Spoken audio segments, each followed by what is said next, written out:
할렐루야. 아멘. 오늘 우리는 주님 앞에 나와서 예배합니다. 우리 한번 우리 금년도 표를 외쳐보겠습니다. 예수를 본받아 다음 세대에 본이 되는 교회가 되자.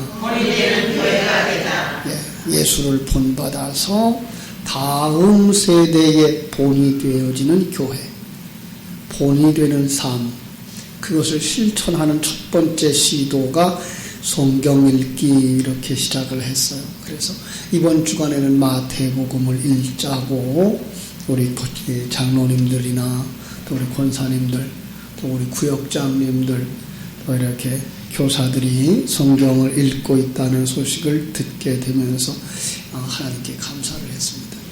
참 하나님이 참 좋은 기회를 주셨구나. 노력을 들이고 그죠? 수고하지 않으면 좋은 결과를 볼 수 없는 거예요.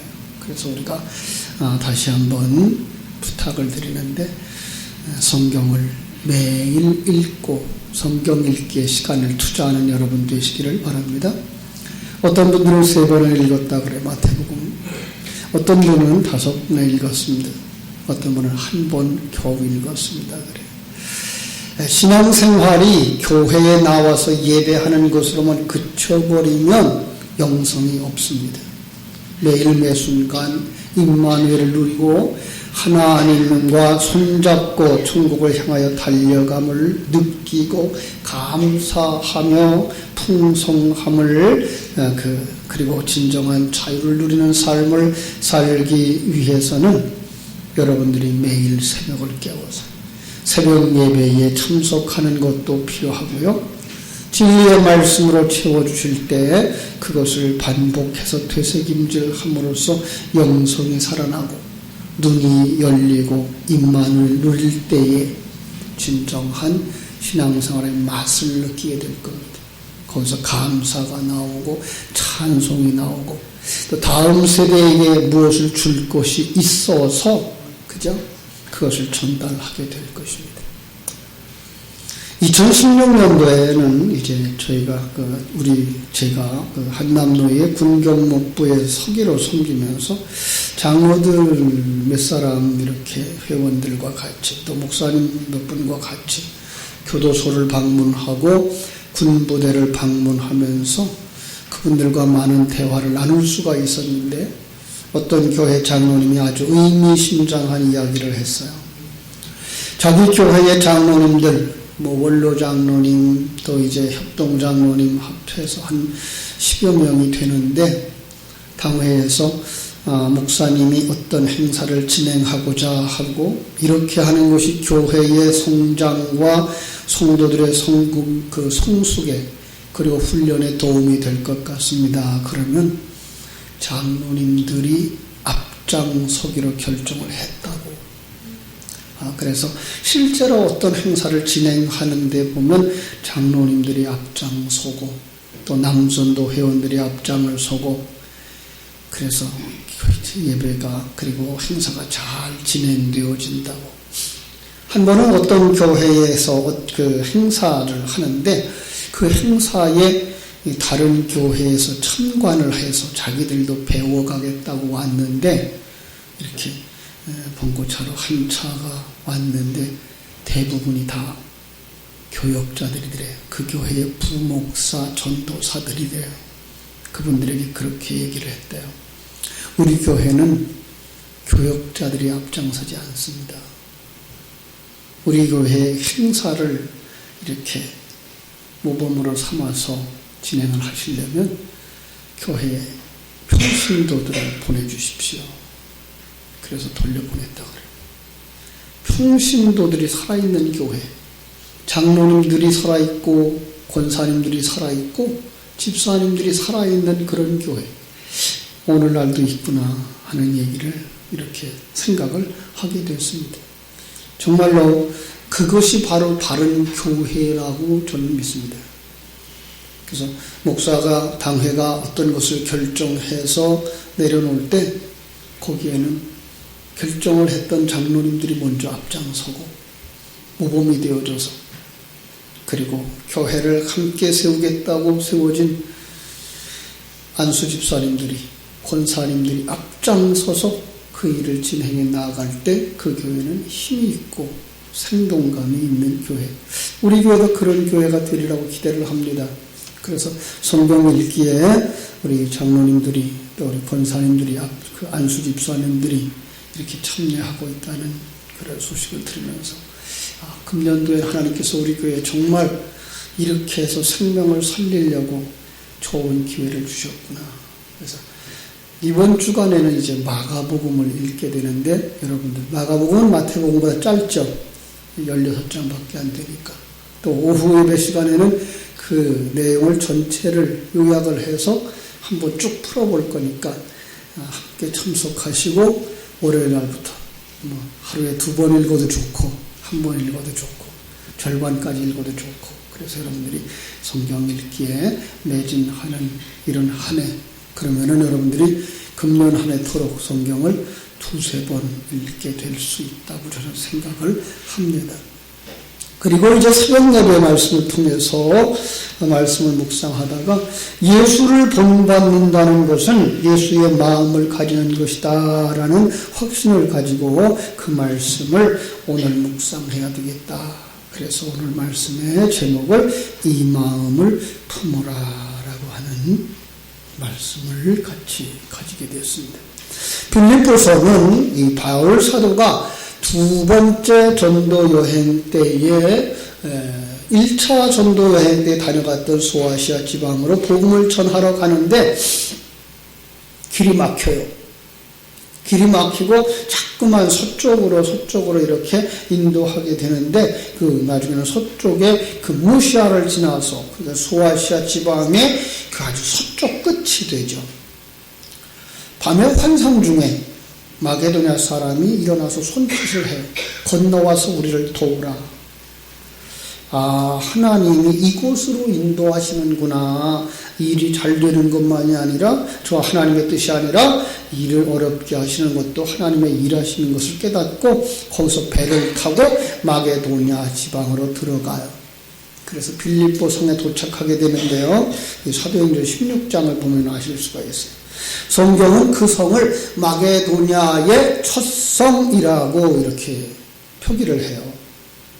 마치 여호수아가 이스라엘 백성들을 이끌고서 요단강을 건너서 들어갔을 때에 그 첫 성 여리고성을 만나는 것 같은 분위기를 우리에게 느끼게 하는 거죠.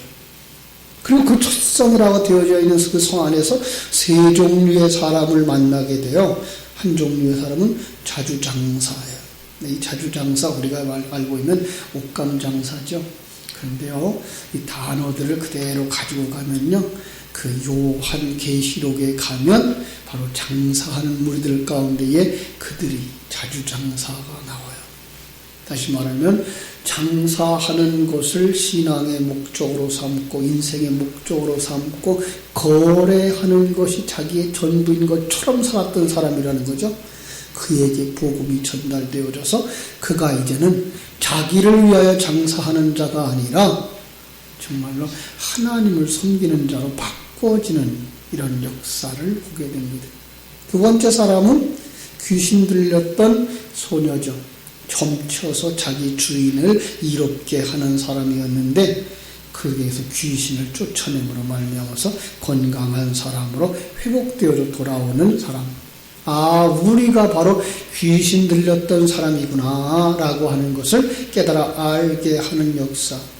그리고 3번째 사람이 이제 그 빌립보 감옥에서 바울 사도가 그 귀신 쫓아낸 일로 말미암아서 이렇게 감옥에 갇혔을 때 그 감옥에서 찬송하며 기도하자 거기서 지진이 일어나고 옥토가 흔들리면서 문이 다 열리자 그 간수들이 거기 있었던 죄수들이 다 도망간 줄 알고 그 책임을 지고 자기들이 이제 자결을 하려고 했던 사람. 거기서 바울을 통해서 복음을 깨달아 알고 이제 복음 전도자가 되는 이런 3종류의 사람들이 바로 빌립보 교회의 구성원들이었다는 거죠. 자, 바울은 이제 그 교회를 떠나고 또 3차 여행 때 잠깐 들렀다가 그리고 3차 여행에서는 예루살렘에 돌아와서 붙잡히게 되고 옥에 갇히게 되어지고 거기서부터 또 로마로 이송되어져서 로마에서 감옥 생활을 하게 되는데, 그때에 이 빌립보 교회 사람들이 에바브로디도라고 하는 사람을 보내서 바울을 도와줘요. 바울의 시중을 들어줘요. 그런데 그 에바브로디도가 병이 나자 빌립보 교인들은 걱정을 하게 되어졌고, 바울 사도는 그들에게 이 에바브로디도를 돌려보내면서 그들에게 복음의 메시지를 이렇게 전해주고 있는 것이 바로 이 빌립보 서신이에요. 길지 않아요. 넉 장으로 되어 있죠. 지금은 우리가 장수를 이렇게 나누어서 보고 있습니다만은 과거에는 장절의 표기가 없었어요. 그래서 그냥 한 장의 편지, 그렇죠? 어떤 면에서 파피루스나 양피지, 두루마리에다가 썼을 그 한 권의 편지, 한 통의 편지를 통해서 쭉 펼쳐 주죠. 우리가 이제 나누어진 그 형상들을 보자면 1장에서는 그리스도인의 정체성을 설명해 줘요. 우리는 하나님의 택함 받은 자들이다. 하나님의 은혜 받은 자들이다. 하나님에 의해서 생명을 가진 자들이다. 그래 놓고 2장 첫 절에서 그러므로 이렇게 시작하죠. 그러므로, 그렇죠? 하나님의 생명을 가진 사람의 실체, 그 생명이 어디에 근거하는가? 그것은 바로 예수의 마음이다. 이렇게 써내려가는 거예요. 나중에 3장, 4장 개요를 말씀드리겠지만은 이 빌립보서에는 별명이 있습니다. 빌립보서는 기쁨의 편지라는 거예요. 또 하나는 이제 예수의 마음이라고 되어져 있어요. 이 두 별명을 하나로 묶으면 예수의 마음을 가진 사람만 가질 수 있는 기쁨을 소개하는 편지. 한번 따라 할까요? 예수의 마음을 가진 사람만 가질 수 있는 기쁨을 소개한 편지. 예, 그러니까 예수의 마음을 가진 사람만 가질 수 있는 기쁨, 그게 뭔지를 소개한 편지가 빌립보서인 것을 알 수가 있어요. 그렇죠? 그러니 우리 그리스도 예수를 본받아서 다음 세대에 모범이 되는 교회가 되고자 하는 표를 가진 우리들에게 꼭 맞는 말씀이라고 생각이 듭니다. 그래서 오늘 바울이 2장을 펼치면서 한 마음을 가져라, 겸손한 마음을 가져라. 그런데 이것은 나 없음에서 이루어져야 하는데 그러기 위해서는 예수의 마음을 가져야 된다. 이렇게 말씀한 말씀 앞에 서게 되는 거예요. 예수의 마음을 가지는 것이 무엇인가? 예수의 마음을 어떻게 하면 가질 수 있나? 이게 우리가 묵상하고 우리의 양식으로 삼아야 될 부분이죠. 바울 사도는 고린도전서 11장 1절에서 이렇게 말씀하셨어요. 내가 그리스도를 본받은 자 된 것 같이 너희는 나를 본받는 자가 되라. 지난주일 말씀의 핵심이었죠. 바울이 예수님을 믿기 전에 그리스도의 종이 되어지기 전에, 다시 말하면 그리스도를 본받기 전의 모습은 어떠했을까요? 이제 빌립보서 잠깐 뒤로 가면 3장에 나와요. 3장 4절로 6절에서 이렇게 말하죠. 나 잘 나가는 사람이었었다. 예. 할례도 아주 어려서부터 받았고 이스라엘 족속 중에 히브리인, 그 베냐민 족속이었고 히브리인 중에 히브리인이었고 율법의 의로는 나 흠이 없는 자였다. 자, 그런데 지금은요, 그렇게 자랑스럽게 여기던 계급장들이 아무것도 아닌 것을 알았다는 거예요. 어떻게? 예수님의 마음을 가짐으로. 예. 이 바울 사도의 신학, 아니 성경에서 예수님을 통해서 우리에게 펼쳐주는 신학이 무엇인가 하면 예수의 마음을 가지지 못한 사람은 모두 죽은 자다, 이렇게 설명하고 있어요. 예. 예수의 마음을 가지지 못한 자는 뭐한 사람이다? 죽은 자다. 그러니까 오늘날도 예수의 생명을 가지지 못한 자는 교회 밖에 있든 교회 안에 있든 죽은 자다라는 거예요. 교회 밖에 있는 사람은 더 말할 것도 없어요. 그죠? 교회 안에까지 들어와서도 예수의 마음을 가지지 못한 자라면 그는 뭐다? 죽은 자다. 아니, 참 끔찍한 일이죠. 그죠? 예. 아직도 죽은 자, 그들은 지옥에 속한 자, 사단에게 속한 자, 지옥 형벌을 받을 자, 무섭습니다. 그런데 이게 사실이라고 성경은 말하고 있어요. 그래서 여기서 우리는 시급하게 우리 자신들을 돌아보아야 됩니다. 내 자녀들을 돌아보아야 됩니다. 내게 주신 구역 식구들, 내게 맡겨준 우리 주일학교 학생들 돌아보아야 됩니다. 죽어있는 건 아닐까. 예. 아니, 교회 앞에 와 있다고 하더라도 그들이 뭐예요? 하나님의 생명을 가지지 못했다면 죽어있다는 거예요. 가끔 우리 중고등부 학생들이 이제 밤에 한 10시쯤 되면 탁구를 치러 와요. 어디로 다니다가 오는지 모르겠는데 한 서너 명이 밤 10시나 11시쯤 되면 탁구를 치러 와요. 이놈들 마음속에 예수가 있을까? 참 생각을 안 할 수가 없어요. 교회를 오는 건 좋아요. 다른 데로 나가는 것보다 교회로 와서 어쨌든 교회에서 시끄럽게 하고는 어지럽히든 교회에 머무르는 건 좋은데 저들 속에 예수가 있을까? 우리 주일학교 학생들의 모습들을 보면서 그러죠. 시끄럽게 떠들고 예배 시간에 뛰어다니고 장난치고 기도 시간에도 장난치는 그들의 모습을 보면서 예수의 생명이 있을까? 살아난 걸까? 성도들의 모습, 그럴듯한 모습을 가지고 예배당에 들어가서 앉아있어요. 표면적으로는 아주 멋쟁이에요. 성경도 잘 가지고 다니고 성경도 읽었다 그러고 예배도 드렸다 그러고 헌금도 했다 그러는데 한 번쯤 더 생각해보죠. 예수 생명이 있는 것일까? 우리 부모님들 다시 한번 생각해봐야 돼요. 우리 자녀들 속에 예수 생명이 있을까? 예수 생명이 없다면요, 아무리 종교인의 형태를 갖췄다고 해도 죽은 자예요. 지옥에 간다고. 교회 다닐 만큼 다녔다라고 말하고 있는데 그들이 뭐예요? 죽은 자예요.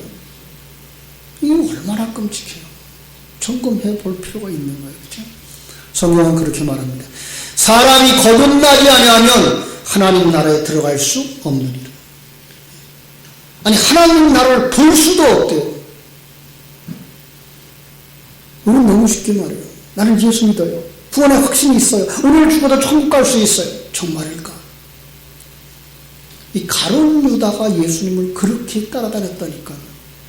예수님을 마지막 순간에 모른다고 부인했던 베드로도 그렇게 따라다녔다고요.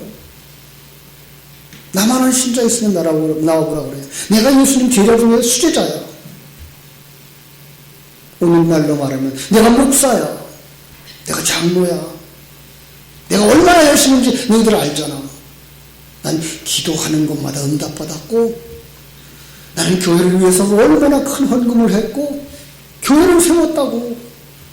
마태복음 7장 23절에서 뭐라 그래요?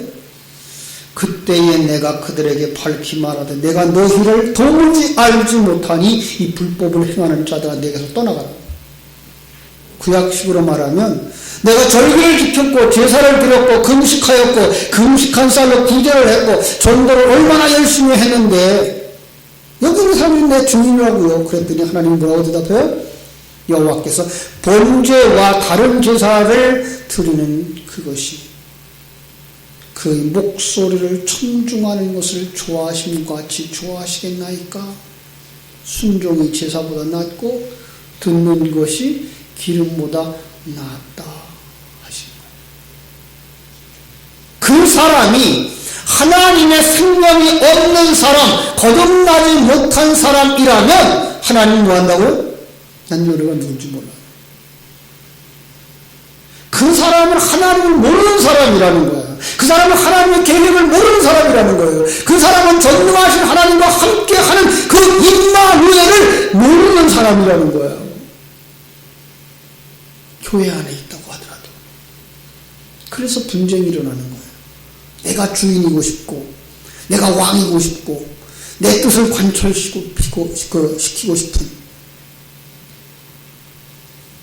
성도는 사돈 사도 바울은 이런 얘기를 하고 있는 거죠. 그것은 성도가 아니야. 그것은 교회가 아니라고. 그래서 빌립보서 2장 1절로 4절에서 이렇게 말씀해요. 한 마음이라며, 한 마음을 품은 사람이 어떻게 다툼으로, 어떻게 허용으로, 어떻게 남보다 자기가 낫다고 생각할 수가 있어. 그러니까 겸손하지 못하고, 그러니까 다른 사람을 돌아보지 못하고, 그러니까 기쁨이 없지. 그러니까 다음 세대에게 줄 것이 없지. 이게 2017년도를 만난 우리 한국교회 모습은 아닐까. 이것이 오늘 예배드린다고 예배당에 나와 있는 내 모습은 아닐까. 성경은 그것은 예수를 닮은 모습이 아니라 그러는 거예요. 예수의 마음을 가진 자가 아니라 그러는 거예요. 그래서 외치는 거예요. 너희 안에 이 마음을 품어라. 그리스도의 예수의 마음. 여러분, 한번 여러분의 심장을 만질 수 있다고 하면 한번 만져보세요. 예수의 심장인가? 세상 사람들이 가지고 있는 굳어버린 사단의 심장인가? 그죠? 에스겔서 36장 16절은 그렇게 말하죠? 그게 굳은 마음이라고. 그래서 이렇게 말해요. 새 영을 너희 속에 두고 새 마음을 너희에게 주어 너희 육신에서 굳은 마음을 제하고 부드러운 마음을 줄 것이다. 이 굳은 마음, 불신자의 마음, 예수 만나지 못한 이들의 마음, 심지어 우리 속에 있는 옛사람의 마음, 이 굳은 마음을 제하고 부드러운 마음, 예수의 마음을 주시기 위해서 주님이 이 땅에 오셨다라고 말씀하십니다. 여러분과 내 속에 있는 이 굳은 마음을 바꾸시려고. 오늘 본문은 이렇게 말하죠. 5절. 그는 근본 하나님의 본체시나 하나님과 동등됨을 취할 것으로 여기지 아니하시고 오히려 자기를 비워 종의 형체를 가지사 사람들과 같이 되셨고 사람의 모양으로 나타나사 자기를 낮추시고 죽기까지 복종하셨으니 곧 십자가에 죽으심이라. 하나님이신 그분이 만물에 찍기만도 못한 아버지를 거절하고 뛰쳐나온 탕자와 같은 하나님의 원수로 서 있는 내게 그 생명을 주시려고, 자기의 마음을 주시려고, 자기의 심장을 주시려고 십자가에서 죽으셨다는 거예요. 임마누엘 하시려고 오셨다는 거예요. 그래서 내 안에 오셔서 나를 천국으로 만드시는 거예요. 나를 하늘나라를 유업으로 받을 아들로 만드시는 거예요. 나를 그리스도와 한 몸을 이루신 그리스도의 신부로 만드시는 거예요. 자기의 비움을 통해서. 사랑하는 여러분, 우리 주님은 누구를 찾아오셨다고요? 의인을 찾아온 것이 아니고 죄인을 찾아오셨다. 다시 말하면 내가 죄인인 것을 깨달아 아는 거죠. 예수님의 마음을 가지고 살면 그는 내가 죄인인 것을 아는 거예요. 내가 불의한 청직인 것을 아는 거예요. 내가 가늠한 여인인 것을 아는 거예요. 내가 소경이었던 것을 아는 거예요. 여러분 속에 예수의 생명이 있기를 주님의 이름으로 축원합니다. 하나님의 마음은 낮은 자에게 찾아오시는 거예요. 우리가 지치고 낙심해 있을 때, 세상에서 버림을 당할 때에, 집 나간 아들이 세상에서 의지할 것이 없다고 느낄 그때에 찾아오셔서 두려워하지 마라. 내가 너와 함께 있잖아. 놀라지 마라. 나는 네 하나님이잖아. 사랑하는 여러분, 여러분을 찾아오신 주님을, 그 주님의 마음을 여러분 속에 가지게 되기를 주님의 이름으로 축원합니다. 그 예수님의 마음을 가진 자, 그때부터 아버지의 사랑을 알아요. 그때부터 하나님의 그 사랑을 알아요. 그리고 그걸 알기를 원해요. 바울 사도는 에베소서 3장 18절 19절에서 그렇게 얘기했죠. 그의 사랑의 높이와 깊이와 길이가 어떠함을 알기를 원한다고. 그 사람이 예수님의 제자가 되어줘요. 예수의 마음을 가진 사람이 그때부터 예수님의 제자가 되어져요. 그때부터 자기의 심령이 천국을 이루어지는 것을 느끼게 되고, 자기가 머무는 가정이 천국인 것을 알게 되고, 자기가 머무는 교회가 천국이 되게 하는 거예요. 바로 내가 천국이 되어지고 내가 머무는 그곳이 천국이 되게 하는 거예요. 하나님의 은혜를 받은 사람이 되는 거예요. 그가 하나님이 주신 사명을 깨달아 알아요. 그리고 내게 주신 그 은사와 능력을 가지고 나를 하나님의 도구로 사용하시는 것을 알아요. 다음 세대에 줄 것이 있는 그 가진 것을 내어놓고 다음 세대의 본이 되어지는 삶을 살 수 있게 하시는 거예요. 마침내 하나님은 마지막 절에서 뭐라 그럽니까? 하늘에 있는 자들과 땅에 있는 자들과 땅 아래에 있는 자들로 모든 무릎을 예수의 이름에 꿇게 하시고, 이건 창세기 1장에서 말하는 하나님이 창조한 모든 것을 다스리게 하라 하신 그 말씀이에요. 여러분들이 이제는 세상을 다스리는 자들, 여러분 마음을 다스리는 예수 그리스도와 하나 되어져서 정말로 하나님께 영광을 돌리는 자들이 되어지는 거예요. 그래서 모든 입으로 여러분을 통해서 예수 그리스도를 주라 시인하며 하나님 아버지께 영광을 돌리게 하는 역사가 일어날 거예요. 그 일을 위해서 여러분들이 꼭 예수의 마음을 가지는 자들, 이 마음을 품은 자들이 되시기를 주님의 이름으로 축원합니다. 기도하겠습니다. 하나님 우리 아버지, 크신